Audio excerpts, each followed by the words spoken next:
I'm rolling.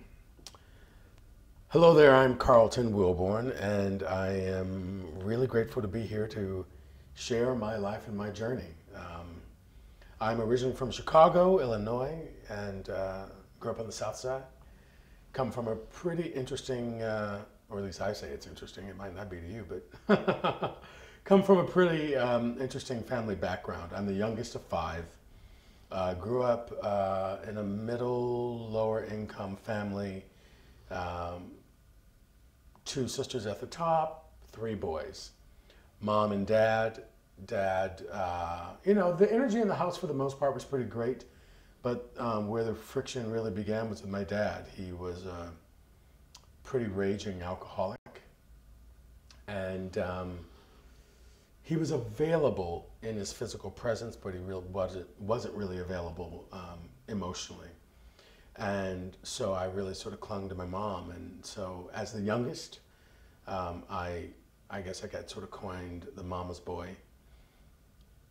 But that's all good. I'm good with that. And so that was sort of my upbringing. I spent a couple of years. My dad had sisters that lived in Florida, and so really I think the meat of my overall journey and story really started from when I went to Florida. From 8 to 13, I would go every summer with my brother, stay in the summer, study karate with a gentleman who was my aunt's boyfriend's son. It's kind of connected to our family, which pretty much led to me being sexually abused from 8 to 13, which really started the path for me of being disconnected from myself, being disconnected from my soul, squelching my voice, holding in a lot of shame. And so that went on for all those years. I never really voiced it to anybody, and really paid for it. When I really look at sort of the arc of where I am at in my life right now, what it really looks like is a man who finally found his authentic voice, and so, but the path getting there was really not easy, and I didn't have anybody there guiding me. I had to really sort of scratch and claw my way to figure it all out.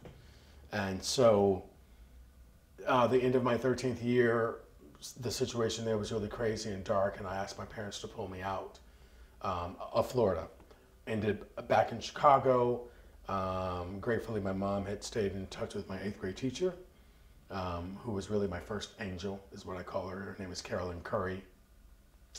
And she, sort of went and like, oh my gosh, so how can we get him back in the school system mid-season? And she then introduced me to the second angel, a woman named Diane Brooks, who ran the dance department at Whitney Young Magnet High School, which is where I graduated from. It actually is the same school that Michelle Obama is from. We were in the same year, taking the same classes, and some interesting sort of, 6 degrees thing there. But I got into Whitney Young, and it really saved my life. And it's interesting because I've had a full dance career. I joined a really amazing dance company after studying at Whitney Young, the Hubbard Street Dance Company, now it's called Hubbard Street Dance Chicago. It's the city's premier company, always has been, still is. I became a principal dancer there. Moved from there, became a guest artist with Ballet Met in Columbus, Ohio. Guested there for about 9 months. And then just sort of like really started to want to find myself and what really moved me. And I spent some time, I lived in Australia for about 9 months, hanging out with the Sydney Dance Company. So I really had like a lot of freedom.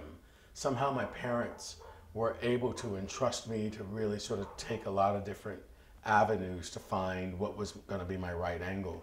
And then that led me to move to LA, which is where I'm at now. I live in California, primarily in LA, and also in the desert in Palm Springs. But I ended up getting connected in the Madonna camp and did the Blonde Ambition tour with her, which was back in 1990, which was all the Truth or Dare stuff, the documentary. And then I got invited to go back to do the Girly Show tour, which was in '93. I actually ran the auditions for that here in LA. So, you know, it looks all really amazing. And like, wow, this dude is like doing his thing. And, you know, but nobody knew really kind of the secrets that I had. And, you know, inside of the abuse, the perpetrator's name is Gary. And, you know, what I come to really realize that that sort of bred in me was a way of dishonoring myself and dishonoring another human being. And so what that looked like over the years of my young adult life, or I'll say through my teenage years into young adult life, was a lot of promiscuity and dodging and darting my life and manipulating and gaming my way through life. And at around 21, I guess, I found out that I was diagnosed HIV positive, which was, you know, news that I got when I was out with Hubbard Street. We were in Hawaii, you know, here I am in an amazing tour moment, and I had some weird sort of, not major, but just was feeling a little uncomfortable, had a fever thing, whatever. Got the news from my doctor, sit down on the phone, he dropped the information. And, you know, but what was interesting about that moment for me, and I don't know if, you know, just because I come from really strong stock in my family of fighters, but I remember the moment when I got back to Chicago a few days after that, and I was in the ballet studio, and it was in the wintertime, and I'm at the bar, about to take class, holding all that new information that I had. And I remember my spirit speaking to me, and it said, you know, you are not going to be taken down by this thing, no matter what. And there was like just this absolute confidence that I had in that. And it was like a defiant thing. And it's funny, you know, I also write, and I published my first book in 2007, which was a great accomplishment for me. As a self-publisher, I ended up being awarded Best Autobiography in 2007 through USA Book News, which had me up against Simon & Schuster and Penguin and all these heavies. And I had 8 nominees under me. I got the award. But inside the book, I really talk about that moment where that ballet class for me, literally throughout my entire career, ended up being one of the best classes I have ever had, where I was on my dime, on my leg, on my turns, and my focus. But it was because, you know, there was this new commitment to life and having a full life that I was not going to back down from. And it got to begin to play itself out by what I did with my dance career. So here I am, I'm doing these things completely in the closet. Nobody knew, you know, or at least I didn't think people knew. The joke was on me a lot of years later. But, you know, I had to find ways to navigate myself through that, and, you know, going on world tours and, you know, holding up this multi-million-dollar commodity, you know, and I was the front man and I was her main guy, and, you know, we'd be in Europe or somewhere around the world, and, you know, the gigs didn't happen because there were tours, and so most of our shows were in stadiums, and so it happened at night, and it could be in the winter season. It was cool and it was cold and it was rainy, and, you know, we're in skinnies and bare-chested, and I had all this panic about my, you know, health and mortality and all that, and it just took a lot, you know, and I also found out, you know, we're talking 1985. So the name of AIDS and HIV had just landed. So, you know, I know for me to definitely be alive today and to be in a life that I can say is really a thriving life, I'm really, really grateful for what my life has become and what God has really done with me. It's no small feat, because it really took a lot back then, you know, during that time, to really hold on to what your truth was and not buy into what the media was saying or what people and what some of your friends were saying. You know, I had to disconnect myself from some people that were very close to me, because they took on a viewpoint of me that wasn't really honoring the truth of really what I was. And I was conflicted in many times myself with, do I believe them? You know, and, you know, did I get into drugs? Yes, I did. Did I get into doing pills and drinking? Yes, I did. You know, because all of that was trying to make way with what was a catastrophic reality of myself and my lifestyle. And, you know, I was in the closet, and I remember getting my first TV series. I'm also an actor. And I was in a show called LA Firefighters for Fox for two seasons as a principal. And I was hired as the tiller of the truck. And I was so thrilled. Yeah, I was thrilled to be making bank, and it was awesome, and I could have like a TV show. But I was the most thrilled because I got to be a fireman who basically, to me, you know, could be a smoke screen. I was the straight dude who drove a truck, and that was what I got to represent.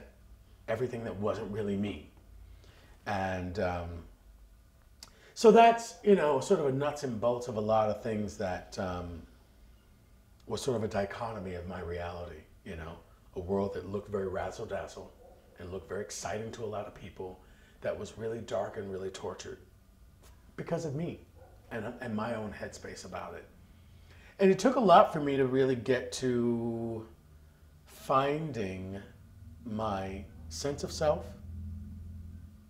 and finding a peace and finding a real honoring of what I am. And so, you know, on the heels of me launching the book, I knew, and I've sort of known for pretty much since I was like 8 or 9 years old, that I was destined to be this voice that was supposed to speak. You know, back then I remember thinking like, I'm going to be a black man in the world that can, you know, be a voice for thousands of people and getting people in the world to think these consciousness thoughts. I had some kind of wordage like that.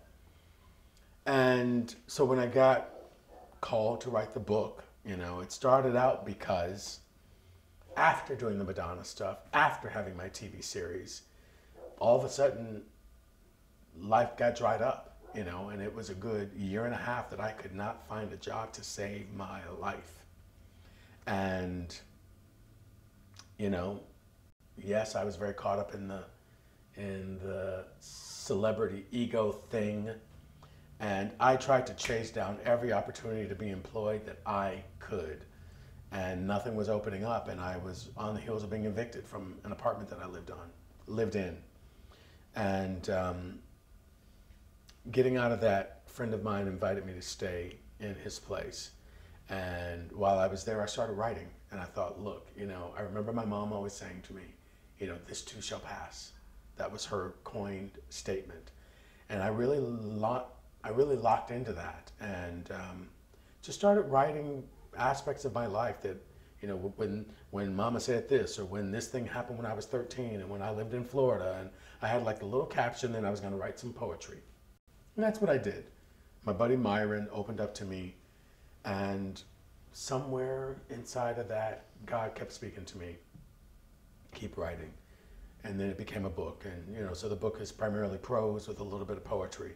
But inside of that writing, you know, it was really about me being authentic. The name of the book is Front and Center, How I Learned to Live There. You know, and I specifically wanted to play on those words of front and center for me as a performer. But the criticalness of me getting to live authentically front and center means with no shame, with no baggage, with no hiding, with no small self being active in the world. And, but that was not easy, you know. I would get through one particular chapter, and I knew that I wanted to kind of be real, but God was telling me be absolutely real. And then, you know, I wake up in the morning and I write it starting at 5 o'clock in the morning. It could be 10 a.m. I was debilitated with fear, you know, because he's now saying, yeah, but write about this stuff that you did, Carlton. Write about that thing. And I was going, really? Seriously? Write about it. You know, and I'm thinking, oh my God, but if I lay this out that, you know, I have sex with men and I lied and I cheated and I didn't tell somebody my truth and I'm diagnosed and I won't work, my friends will abandon me, nobody will ever want to love me, all of that. But God kept telling me inside of all that, that it ain't about you. That's what he kept saying. Write it out. it's not about you. It's not about your ego and how you feel. You need to have something that can be a voice for somebody else. And so I stayed on the journey, and it's great, and I'm glad that I did. But, you know, inside of that time of also being evicted, and pretty much basically the reality is that I was authentically homeless for almost 9 months. I did not have enough money to go and pay for a rent or to stay in a hotel or any of that. I remember the day when I was moving out of my townhouse apartment that was, you know, in lovely, magnificent Mile on Wilshire Boulevard in Hollywood, California. There was a Ralph's, which is like the main chain grocery store in California. And it was 2 doors on the corner. And I remember thinking, oh my God, I've got to eat. And I thought, I'm going to start to sell some of my stuff. And I walked down the corner to Ralph's.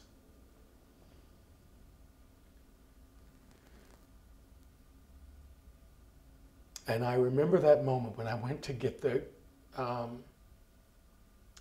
grocery cart. And I was going to come back, and I had put all my stuff in it. And I wheeled it up to my place and came through the elevator. And I was in the elevator about to come down and have a garage sale so that I could hopefully get like 40 or 50 bucks. And it just flashed at me, and I thought, oh my God, how did I'm about to be that person that all of us have seen images of through CNN or the media coverage or whatever. This person that's moving with their life in a frickin' grocery cart. How did my life become that? But I did, and I humble pie, ate it up, did my thing, and stayed on my journey. And so, talking about the time of being evicted and what that felt like, and wheeling my grocery cart down, and oh my God, how did my reality get to be this? My buddy Myron opened it up to me, and then, I'm staying at another friend's place on the sofa, and then my girlfriend Nikki invited me to stay at her place for like 3 months. And I thought, the one thing that I don't know how it came to me, but it did. And I had the awareness that, dude, you're too smart and have learned too much. Somehow you created this. I can't go blame it on the industry or blame it on these people because they didn't love me and all that stuff. I said, if your brain manifested this, then you've got to be able to turn it around, figure it out. So I started, and I started doing a lot of real deep core self-work. Got into some spiritual books, got into meditating. The first sort of real structured work that I did was at Kabbalah. And I did that work for about 1.5 years. And then I found a church out here in California called Agape. The minister is a man named, brilliant man named Reverend Michael Beckwith. He's one of the featured speakers inside the Secret DVD that's gone global and all of that. And he runs that. And I did all the classes there. And then I went on a meditation retreat, one of the most amazing things I've ever done for myself. It's called Vipassana. It's a 10-day silent meditation. Trial retreat thing that you go on. You alternate between 1 hour to 2 hour sits. All these things basically, hi Case,